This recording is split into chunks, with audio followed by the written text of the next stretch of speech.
Hello guys, right now I'm sitting on some grass in the city of San Juan in Puerto Rico. Now, yes, I have my smartphone with me, but I have no mobile data, no Wi-Fi, which means I have no access to the internet, no notifications coming through from social media, and I can't check dating apps like Tinder or whatever to see if there's anybody here to sort of go on a date with or whatever. And to be honest, I feel very good. And I just wanted to talk about how I recommend that you use technology when you're traveling from place to place. If you decide to go traveling one day, or if you have a trip planned, then this is what I recommend you do. Because to be honest, I'm not going to say I've ruined previous travels because of technology, but I'm going to say that in the past, technology has put a bit of a damper on my previous journeys and places that I've been to. No, when I traveled around Europe for the first time, to be honest, when I was about 23, to be honest, I remember it being it was a good experience, don't get me wrong, it was still fun, I had a good time, but technology put a damper on that trip. I remember spending a bit of time being kind of frustrated because I was walking around. I remember Prague, the city of Prague in Czech Republic, and I remember I was still swiping on Tinder as I walked around, trying to hook up with somebody while I was there.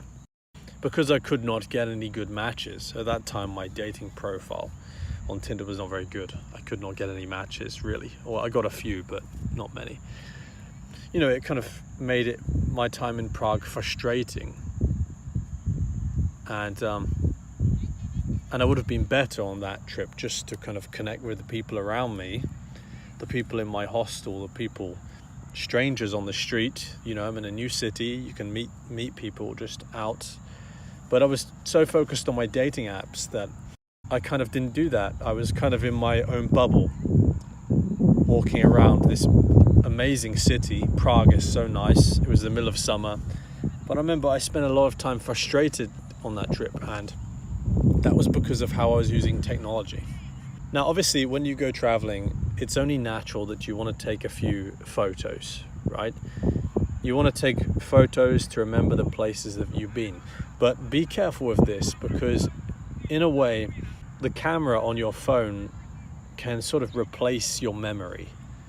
Do you understand what I mean? Like when you're using Google Maps, for example, the part of your brain that is used for keeping directions is not needed anymore. So Google Maps kind of replaces that part of the brain. When you use a camera to take photos of everything, you're kind of replacing your memory with the photos. And what I mean by that is that when you think back on the trip that you went on, your travels, you may sometimes find that instead of remembering what actually happened and what it was like when you were there, instead of having these vivid memories of having a certain feeling and a certain aura to the place, instead you just kind of remember the photos that you took. You think back on the trip that you had, and what comes to mind is the photos, because the photos have kind of replaced your memories of the event.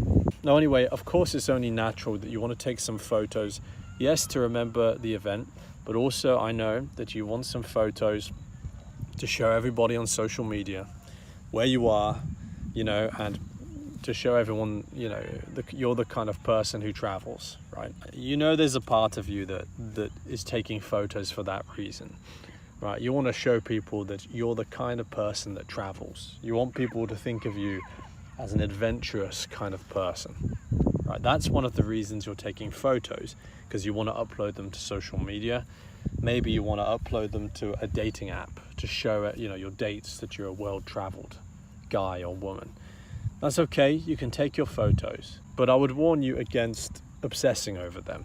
Taking photos on your travels should be a kind of sideshow, a little extra thing that you can do, because why not? You're there, a little extra thing that you can do. It should not be the main event in your mind. You should not be walking around sort of thinking, wow, I bet I can get a good photo there, or I can get this photo that can go on my social media and I can impress everyone with that photo, or that would be a great photo for my Tinder profile, you know. If that's your mindset, it's really gonna sort of dampen your trip a little bit, I think. You know, if you have a nice view, you see an amazing sunset, really nice view, all right, get a few snaps, maybe set up the camera, get someone to take a picture of you, stand in front of the sunset, get your photos, but then put the phone away and appreciate the view. Taking the photo should just be a side event. Don't sit there, you know, taking selfies again and again and again.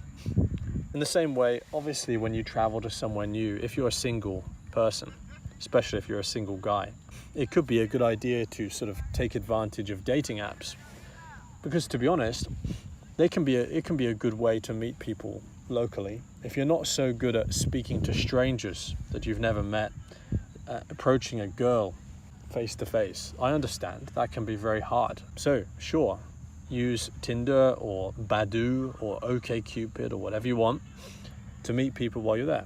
And it can be good because you can meet locals this way, and it can be one of the best ways to actually understand the culture and get an insight into the culture, is to actually go on a date with somebody who's there. However, having said that, you need to limit yourself with these dating apps. You shouldn't be there walking around not really taking everything in because you're busy swiping away on a dating app, hoping you can meet someone that night. Swipe, swipe, swipe, message, message, message. But you shouldn't be spending your whole trip on dating apps. Fine, turn on your profiles, swipe away, send out a few messages to a couple of people.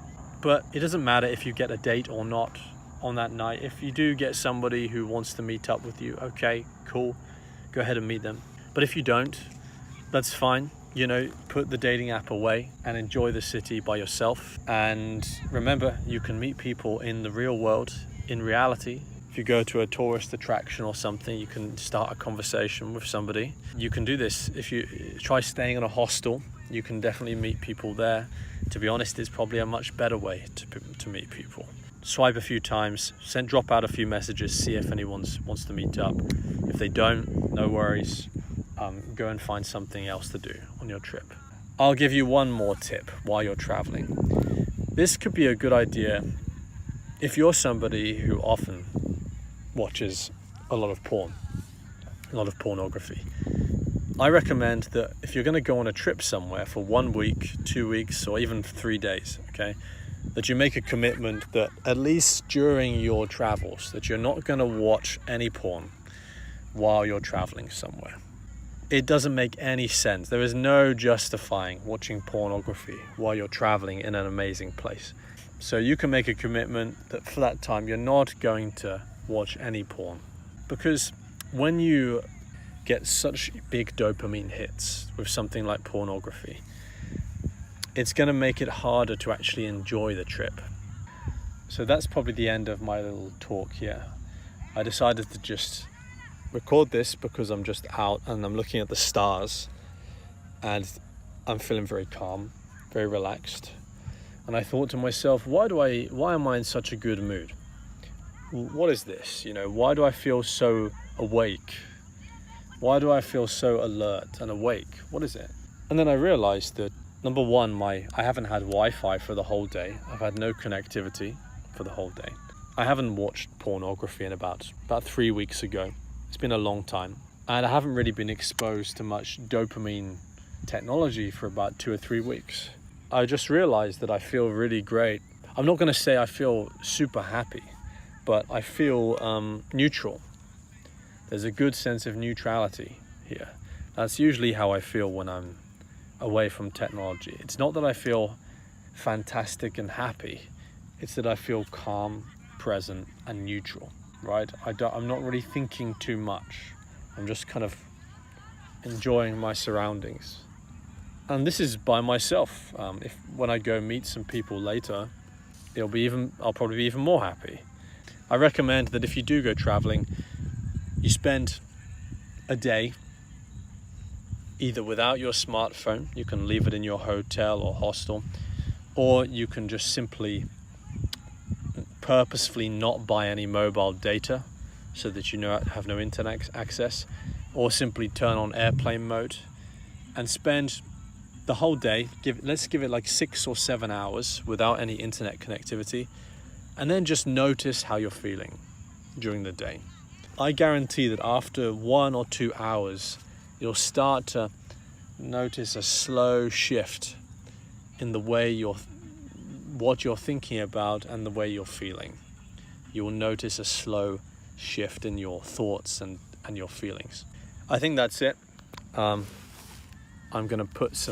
I'll put this video together with a few clips from places that I've traveled to. Hopefully you guys will find this motivating and helpful. So that's it. Have a great day, and catch you next time.